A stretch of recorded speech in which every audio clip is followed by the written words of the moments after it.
Hello students, how are you all? I hope you are revising. So students, we will continue with the same chapter, that is fundamental unit of life. Please open page number 62 here, cytoplasm. So we have already discussed about nucleus. Today we will discuss about cytoplasm. I told you before what is cytoplasm. Cytoplasm is the jelly-like substance which is present between the nucleus and the plasma membrane. You can see here this diagram first. This is an animal cell. So this is cell membrane, outermost covering. This is nucleus. This is nucleolus. Okay. And this space between this nucleus and the cell membrane contains a fluid substance which is called as cytoplasm. And inside the cytoplasm are also present some special structures or which are called as organelles, cell organelles. And these cell organelles, they have special functions. And these cell organelles, they are membrane bound structure. Okay. All the organelles, they have a outermost covering called as membrane. And I told you that all the organelles, they have certain special functions.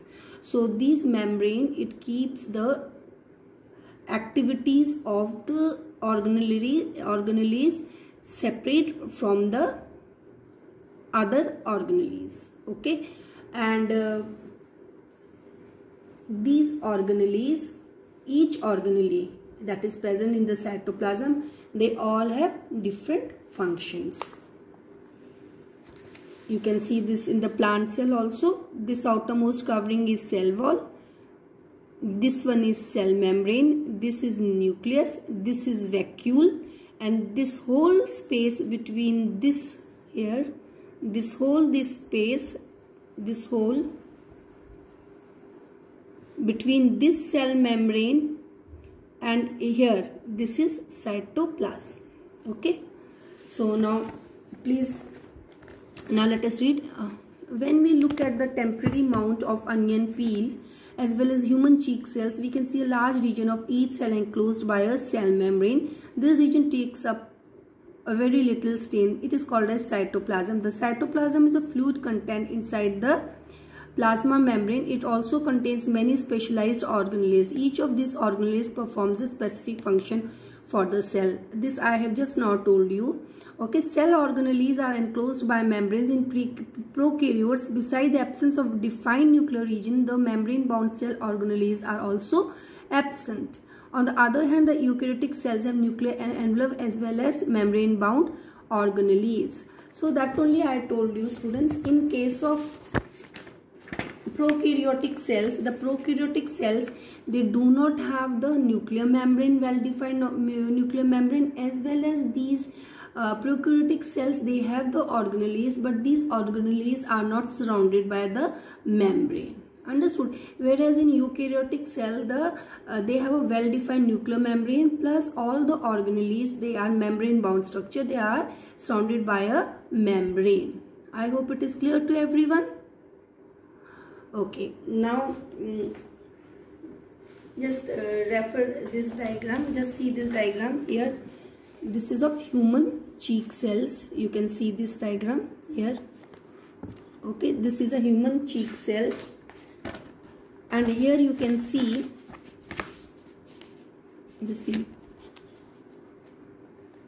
can you see this?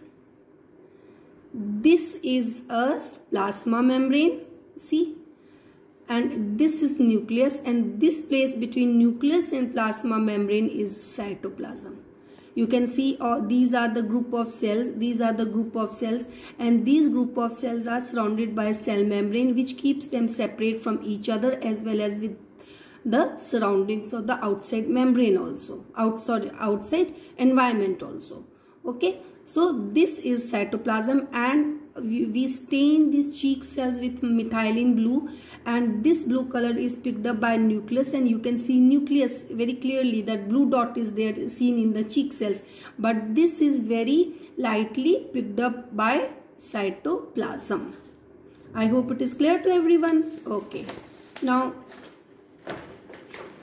cell organelles. What are these cell organelles? Every cell has a membrane around it to keep contents separate from the external environment. That we have discussed before. All the cells are surrounded by a membrane so that the inside of the cell, it is separated from the outside of the cell. Plus, in case of multicellular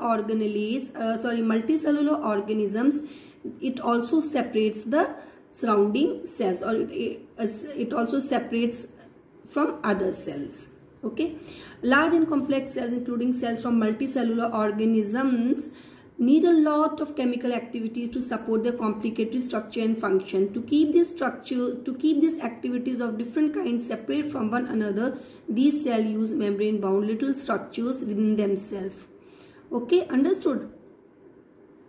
I told you this before also. These organelles are membrane bound, and each organelle has a definite function, different function, which are different from each another. So to keep their activities, okay, to keep the activities of a particular you can say organelle separate from other organelles, they are surrounded by a membrane.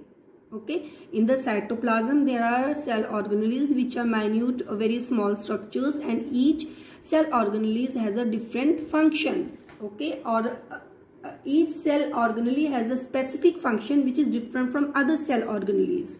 Okay, so they are surrounded by membrane so that the activities of a particular organelle, it gets separated from the other organelles.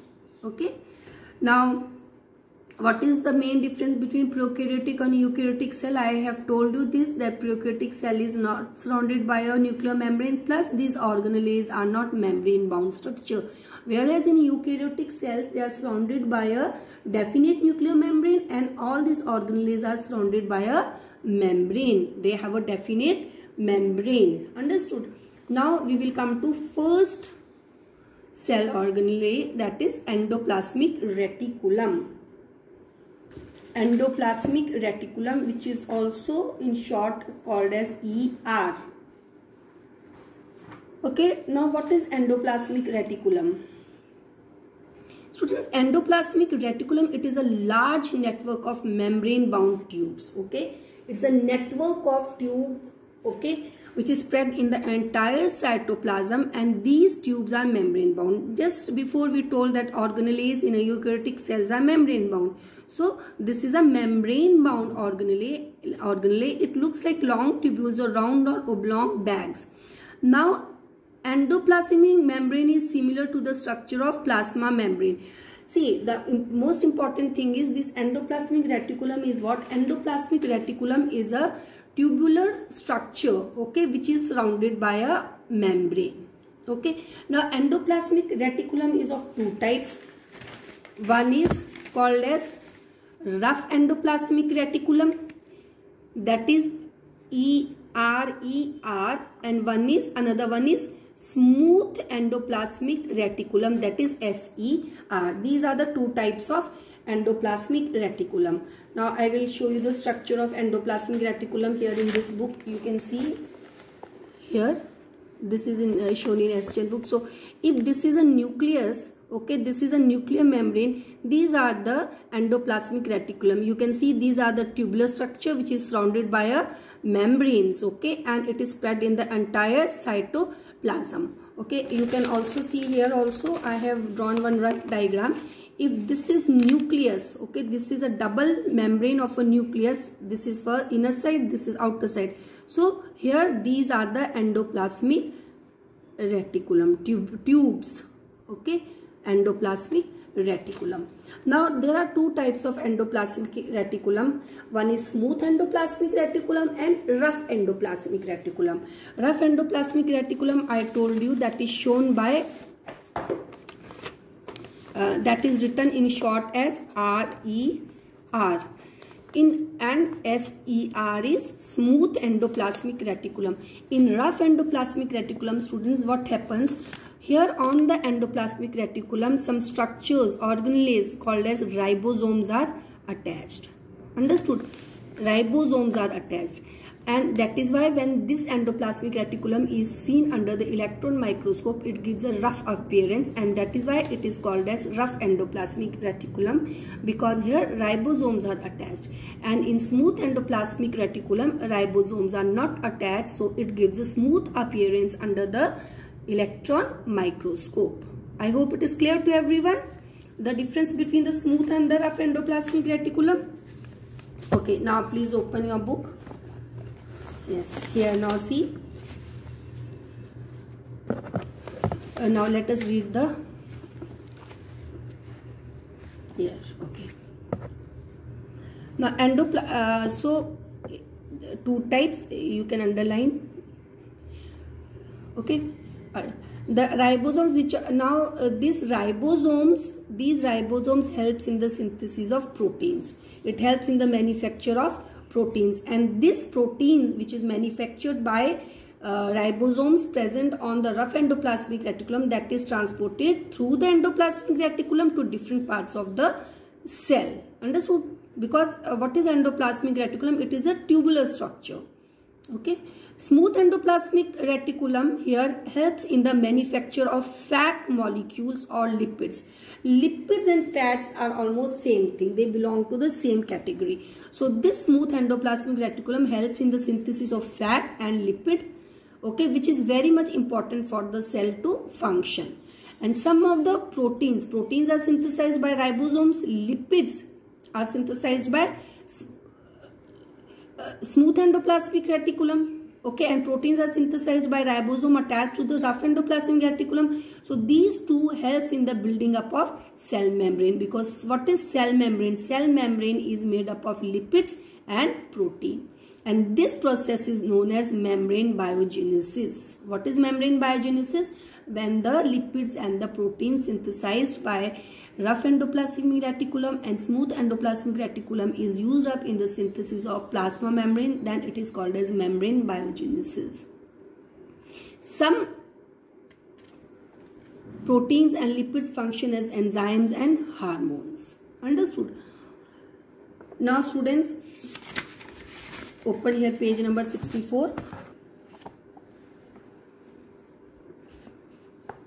In the liver cells of group of animals called vertebrates, smooth endoplasmic reticulum plays a crucial role in detoxifying many poisons and drugs.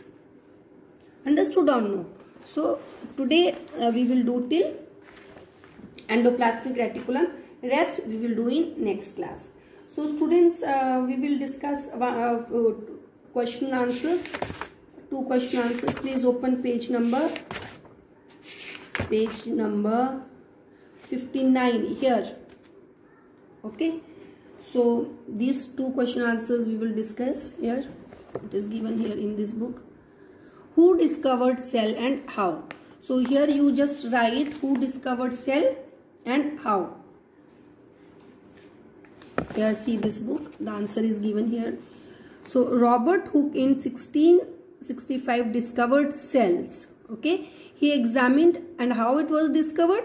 He examined a thin slice of cork under a self-designed microscope and observed, okay, can you see? And observed that the cork resembled the structure of honeycomb. The latter consists of many tiny compartments. Hooke called these cellular, termed as cells. Okay, means little room. So this you will write. Why is cell called as structural and functional unit of life? All living organisms are made up of cell, that we all know. The cell is a structural unit of life. Each living cell has the capacity to perform certain basic functions that are the characteristic of all living forms. That also I have discussed you, because all the organelles have some definite functions which makes up the functions of the cell. The function of the cell is actually the function of different organelles which is present in the cell. So that is why it is the functional unit of life, because the living organisms are made up of cells. Okay, then from here you can write each cell acquired distinct structure and function due to the organization of its membrane and cytoplasmic organelles in specific way. That only. Because of the cell has the functions, different functions due to the functions of the organelles which is present in the cells. These organelles can also be called as cytoplasmic organelles because it is present in the cytoplasm. Each kind of cell organelles perform a special function such as making new material in the cell, clearing up the waste material from the cell, utilization of oxygen in oxidation of food and energy production, movement. Okay. A cell is able to live and perform all its function because of these organelles. Okay. So these organelles together constitute the basic unit of structure and function called cell. Okay. So please write these two answers in your copy. This is classwork. After viewing the video explanation of the topic, please write this in nice handwriting in your copies under classwork. Okay. Rest questions that we will discuss in next class. Thank you, students.